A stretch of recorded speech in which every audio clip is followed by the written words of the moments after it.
Hi, I'm Jada from Girl from the Coast Designs. I create knitting patterns and tutorials designed with structure, clarity and care. So today I'm going to be talking you through 3 different casts on that all have different strengths and different benefits and can be put to use in a variety of ways within various projects. So the first one that I'll start with is the backward loop cast on. Now this is a fast and quite a flexible cast on, not particularly decorative, but is a strong workhorse in the right situation. So I'll start with a slip knot, but this is a cast on that can be used mid-project. So if you can also consider this might be a live stitch that you have on your needle. Now to do this cast on, you create a slip knot, so a slingshot round your thumb. You go under and over, and there's your stitch on the needle. I'll do that again. So hook your working yarn with your thumb, go under, grab that back piece of yarn and slide it on. So quite useful for instances such as casting on underarms where you have a series of live stitches on each needle and you want to create a bit of ease, then you would use this. As I say, just like that, nice and simple. Can also be used for things like buttonholes or for instances where your yarn is on your right hand needle, and this makes sense to do it this way. Right, there is a downside to this particular cast on. It can be quite loose, quite loosey-goosey. So the way that we manage that is the first row that we work afterwards, we knit into the back loop to try and provide some stability and some strength. If you have a look here, you see very loose. So it does on occasion require a level of stabilisation, and that might be an overstitch, see?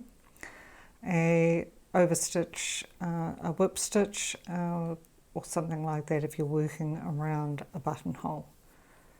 It has its benefits, but it also has its downsides. So as I say, functional openings in garments, buttonholes, underarms, body and sleeves are the main instances where I would use this type of cast on. So the big thing to focus on is to keeping the loops snug and consistent, and as I say, knitting that first row through the back loop is a way of managing that to a certain extent. Whoops.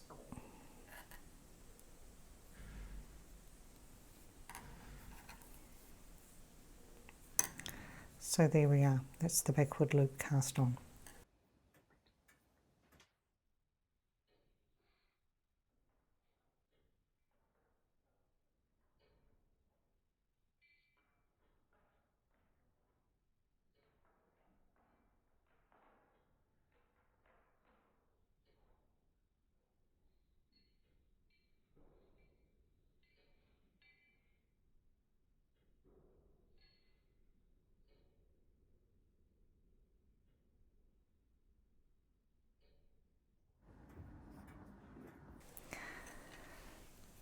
The next cast on that I'll talk you through is the provisional cast on. Again, a very functional cast on.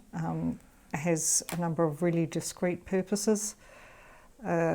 Very useful for when you are wanting to be able to work live stitches later. And we start with a slip knot again. This time it's on a crochet hook, and we would use waste yarn rather than the working yarn for the project.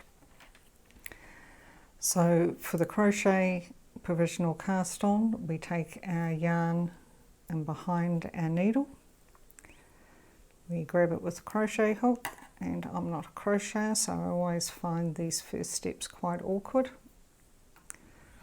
Behind, catch that yarn, pull it through, and we have created our first stitch on our working needle. Yarn in behind again,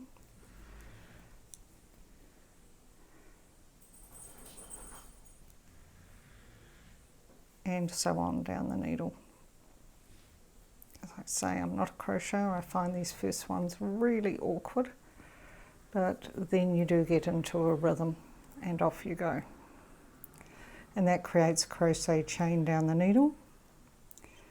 Nice and firm, and easy to unravel later when we need to. Instances where we might use this type of cast on, as I said, is where you want to be able to activate those live stitches later. You might want to graft them together like with a cowl, or you might want to create a hem. And if I take this, this is the start of a cowl. See that beautiful chain along the bottom that will just unravel, and I've knitted into it on this first round with my working yarn. Another instance where you might use that cast on is where you want to create a invisible hem, like I have here on these braces, and I've just grafted those two live sets of stitches together, again on the facing and the cuff. Just creates a really nice invisible finish.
So the last cast on that we'll talk about today is the German twisted cast on. The strength of this cast on is it creates a wonderfully stretchy edge with a tidy finish. It's a variant of the long tail cast on, so you need a tail that's around 3 times the length of the or width of the stitches that you'll be working. And we have our working yarn out this side. So we've got our slip knot, there's our working yarn, this is our tail. So we grab the working yarn and we put it under tension, and then we work our tail in a slingshot under, grab that working yarn, and we have a stitch. And again, under, catch the working yarn, pull it down through that loop, and a stitch. And again,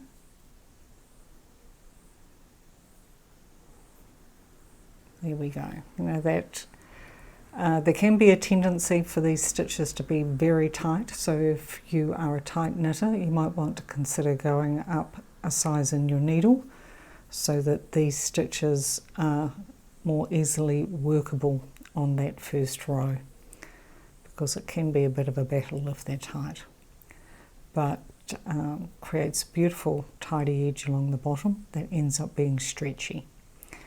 Now, where would we use this type of cast on? Anywhere that we want stability and stretch. So immediate thoughts are the cuff of a sleeve,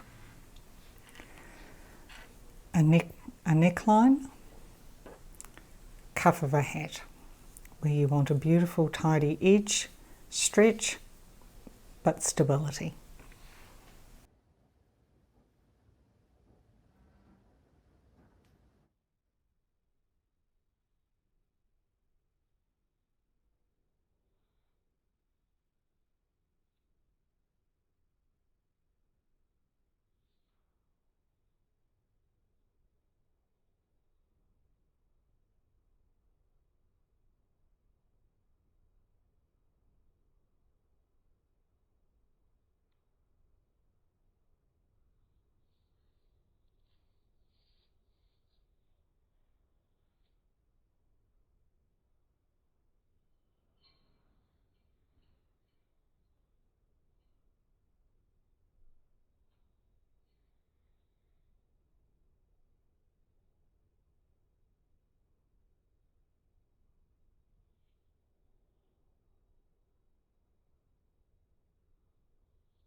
So all three cast-ons that we've spoken about today have different uses, different benefits, and just some things that you need to be aware of. So with the provisional cast-on, you're wanting to make sure that you use a smooth yarn so that you're easily able to unravel it when you need to. With the back loop, you can end up with loose stitches, so again the remedy is to knit into the back stitch, the back of the stitch on the first row. And with the German twisted cast-on, it's the tightness of the stitch that you create, and if you're a tight knitter, as I say, going up a needle size. But all have great strengths as well. The backward loop being able to work essentially, as the name says, backwards from the stitches you have on the needles. Provisional cast-on being able to reactivate live stitches, and German twisted ending up with that wonderful stretchy edge that still has stability and is tidy and attractive when you're done. Thank you for knitting with me today.